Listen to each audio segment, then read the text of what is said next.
Hello, I'm Jane from Calm Therapy and welcome to Conversations with Calm Therapy. I'm wishing everyone good health during this pandemic. We are coming out of lockdown and we're in week 15 now. So our hairdressers are starting back again. So we'll all be rushing back, getting ourselves tidied up. So we're beginning to see glimpses of our new way of life post-lockdown.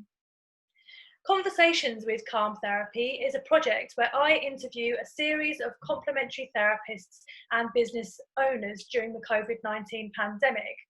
And this is to create connection amongst business advisors. And it also offers you, the viewer, tips on how to cope with sudden changes, how to manage your fear that arises with uncertainty, and how to move forward through that fear. I also ask each guest about any useful rituals or activities that we can add to our daily routines during our time at home. So my guest today is Paula Mary. Paula is a psychic medium, a spiritual healer and animal communicator. She teaches healing and mediumship and is a CBT therapist specialising in anger management and is a dog psychology and qualified meditation teacher. So hello, Paula, and welcome. Good afternoon, Jane. Thank you for that introduction. It's lovely to be here on Calm Therapy Conversations. Thank you. So could you just introduce yourself and just give us a bit about your background and perhaps what you're doing now? Yes, absolutely. My background has been in children behavioural schools.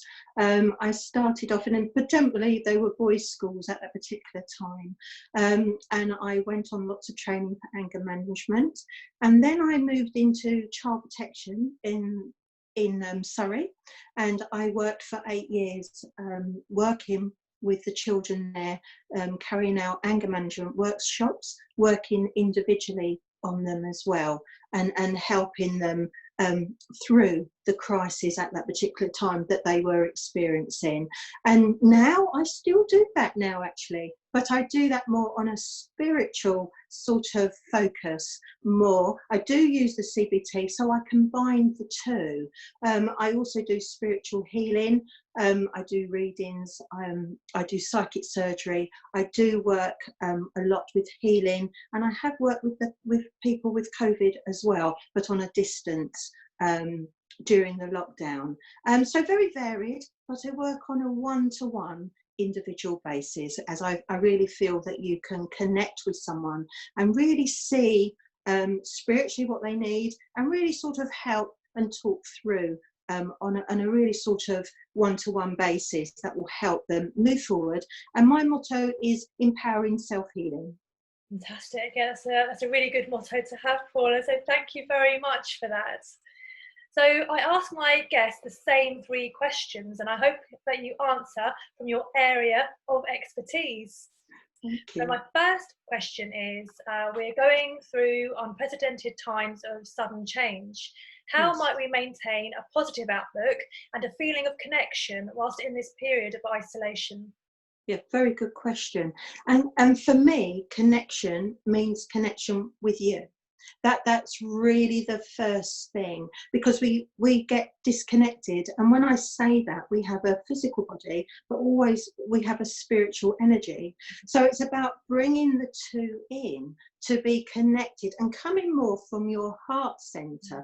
And I know you said about tips, but to staying positive is, if we sort of take a breath up and just bring down into our heart, we sort of visualize we're sitting there, and we can feel so much better because our energies take over sometimes with what is going on. So for me to stay positive is about connecting with you and talking to yourself. What do I need? What is it what requires me to be more positive?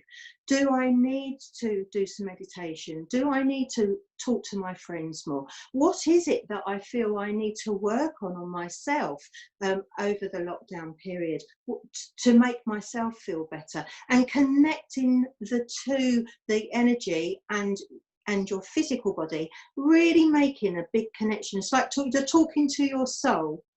And for me, that will be far more positive, because when we're rushed and when we're busy, we all come from our head, really.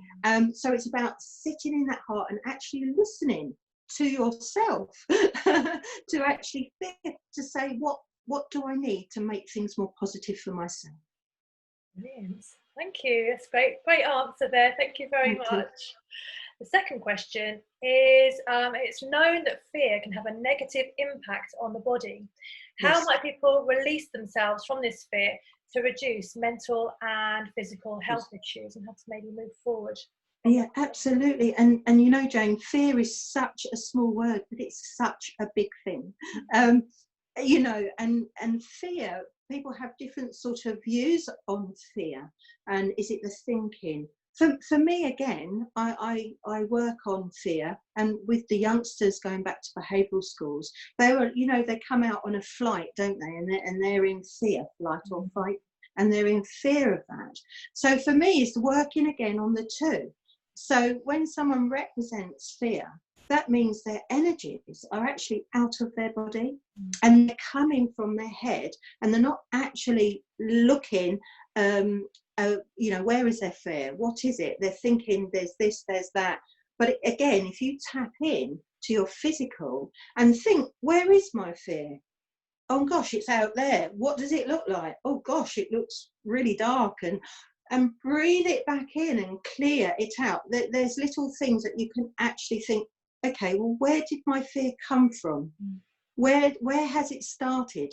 Has it just been the lockdown? Or actually, is it a child thing? What have I been carrying? And for me, fear is energy. So if we've had a trauma in when we were younger, we carry that around our head. So our thoughts are perhaps more emotional. So working on the two, it clears that and makes you see clearly. And for me, fear, we bring it on ourselves. Whatever's going on, it manifests, it can manifest. So it's about acknowledging what has gone on for you. That's the first step, knowing that it's you that's representing that fear. Nobody else can represent that fear in your body. And it's about you thinking, okay, this is it. I have to own it. And once you own it, it's really amazing how quickly it shifted. Absolutely, yeah, I totally agree with that. It's a reflection of what's going on inside, isn't it? Yes. And once you've got a grip of that, then you know Yes. you can turn it around. And once you've got a grip at that, you can then work on strategies. You can then go and get help for the thoughts, perhaps. You can then do meditations, because it could be something from childhood, and you could do meditations to clear stuff off or to help your energies. So there's lots of different things, but it's about knowing what triggered your fear, because it could have been something to do with your childhood, could have been something to do with a friend, it could have been anything that happened to you.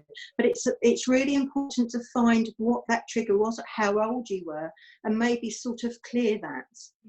It's the root cause of it. The root cause of the fear. And then, of course, in lockdown, what's happened is a lot of people haven't found the root cause of their fear, or not even knowing they are in fear, and the lockdown has brought the fear up to a head, and everyone is in fear. But if you look at it, might go back on an individual person, that it's actually been going on for some time, but this has highlighted it.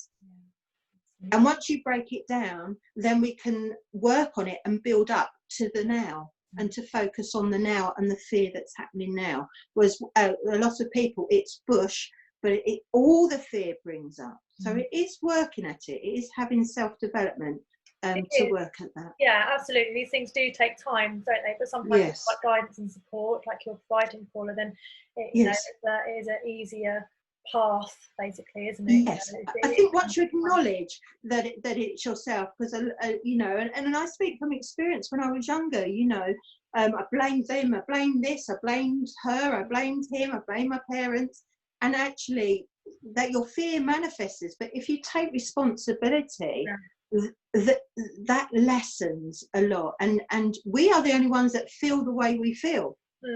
Something happens, absolutely, but it's about how we respond to that. Brilliant. Thank you very much, Paula. That's wonderful. So my next question 3, is based on your experiences. Can you suggest any useful rituals or activities that we can add to our routines to support us during our new way of life? Yes, absolutely. I go back a little bit to when I was working with anger management, and you know, a lot of people get really, they can't breathe very well, they get really upset, and they're sort of getting really anxious, and they're feeling that they can't settle, they can't sleep very well. So, and some people, if they walk around a shop and the lights flicker, they feel perhaps a little bit panicky. So the first thing would be to take a very deep breath from your stomach right the way. So I'll demonstrate. You really have to go really deep, and so what happens is, and I'll explain, but you cut off your thoughts. So when you hold your breath for 10 seconds, you don't have any thoughts in your head, and then that immediately calms you down and makes you think about what I'm doing. So if you're feeling angry, it absolutely lowers the level. So it cuts off the thinking, and it stops the energy building up for you to behave in perhaps an anxious way. So you take a breath from your stomach and you bring it right up to your head, and you hold it for 10, and then you release right the way down, and it stops the negative thinking happening. Now, I would suggest you do that 5 times, and then that would really put your body back in a calmer place. So that's the first technique that people get anxious, and it stops panic attacks. If you have to do it properly, though, you have to really breathe deeply, otherwise it won't cut the thoughts. It also helps lower the heart rate as well and calm the nervous system, so it's really biologically supporting you, isn't it? Putting you in a calmer state. And then another thing, when teenagers are feeling angry, they often feel it maybe in their fists, or they often feel it in their heart, and their heart is racing.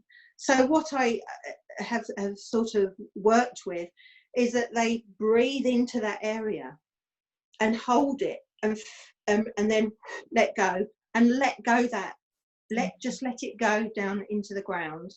Hold and let go, and it's amazing if they do that about 5 times. The fish shaking will go, and you'll feel a little bit better.